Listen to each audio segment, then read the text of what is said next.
Yo la famille, j'espère que vous allez bien. Aujourd'hui, on est sur une prestation mur LED, pas une prestation DJ, donc une prestation où je vais installer un écran. Une configuration très spéciale. Je vous laisse voir ça en détail. Aujourd'hui, je ne serai pas DJ, c'est l'homme DJ Capian qui sera au platine. Je vous laisse voir ça. Voilà, je vous montre ça et on est parti pour l'installation.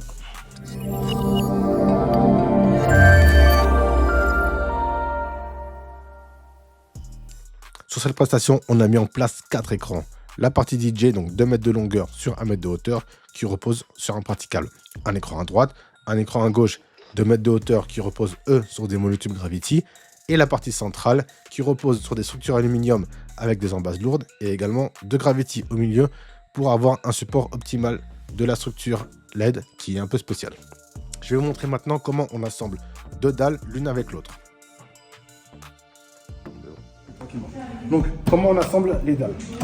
Donc, on a la connectivité sur les côtés. Donc, d'accord, on les met côte à côte, de façon à bien avoir les dalles à faire l'une de l'autre.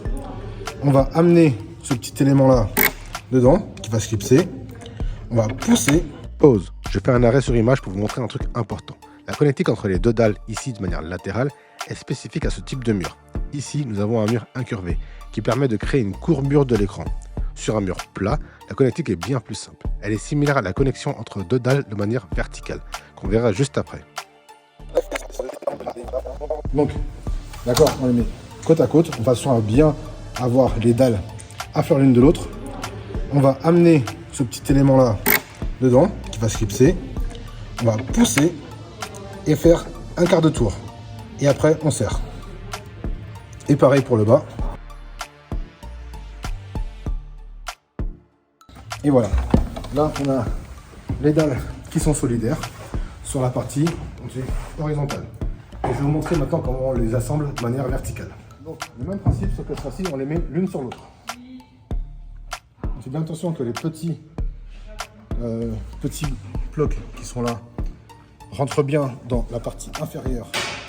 Et donc ici on a bien les éléments qui sont du coup de ce côté-là et de chaque côté. Donc on va les assembler. Voilà. Et ensuite, simplement, on va pousser ça, bloquer, pousser jusqu'à ce qu'on entende le clips, et on va bloquer.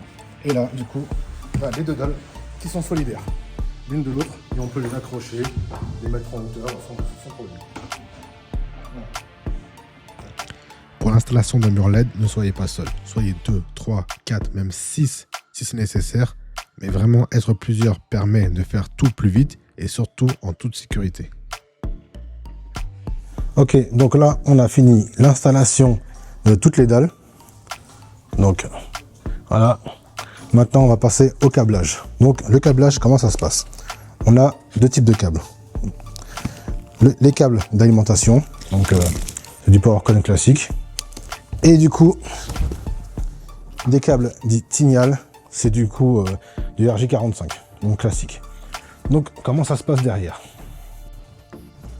Derrière, nous avons la partie alimentation, du coup in-out, mais bon, c'est les mêmes connectiques, donc pour nous, il n'y aura pas de différence. Et la partie signal, les RJ45, donc en in et en out, pour du coup transmettre l'information et l'alimentation de dalle en dalle. Du coup, on va brancher du coup une première, pareil comme ça, et on fait pareil pour toutes les dalles. Et quand c'est fini, on retourne sur la partie programmation. À toutes. La partie câblage est importante. Pour la partie alimentation électrique, il suffit d'alimenter en électricité toutes les dalles. Jusque-là, rien de compliqué.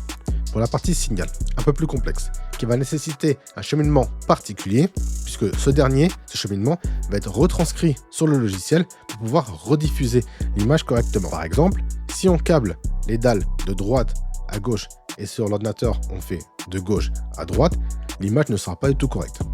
Comme on peut faire de haut en bas, de bas en haut, peu importe. Peu importe comment le signal est fait, il faut juste que le cheminement qui est fait sur les dalles soit exactement le même qui sera retranscrit sur l'ordinateur. Donc on a fini le câblage et là on va s'attarder à la partie paramétrage. Donc là, comme vous pouvez le voir sur le mur, c'est un peu n'importe quoi. Donc va falloir tout paramétrer pour avoir une image la plus propre possible. Pour afficher le contenu sur un mur LED, on aura besoin de deux logiciels. Le premier, Nova LCT. Il sert à configurer et gérer l'écran LED. C'est lui qui va permettre d'assigner correctement les différents panneaux et de s'assurer que l'affichage fonctionne. Le deuxième logiciel, c'est Resolume.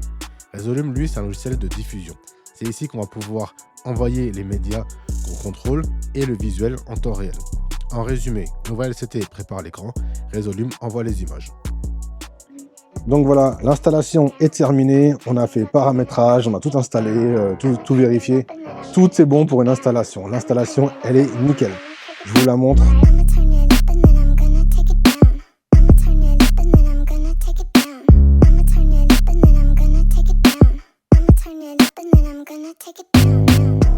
Voilà, on a 8 mètres carrés qui sont installés. 8 mètres carrés, c'est 32 dalles.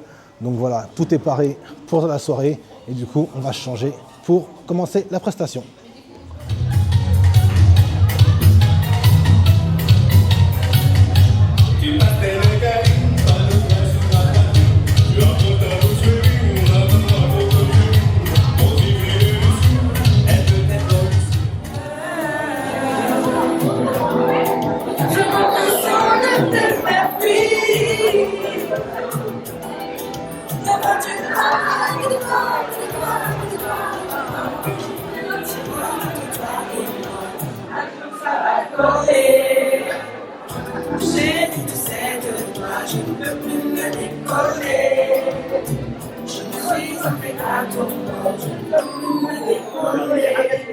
Voilà, la vidéo est terminée. J'espère que vous avez apprécié.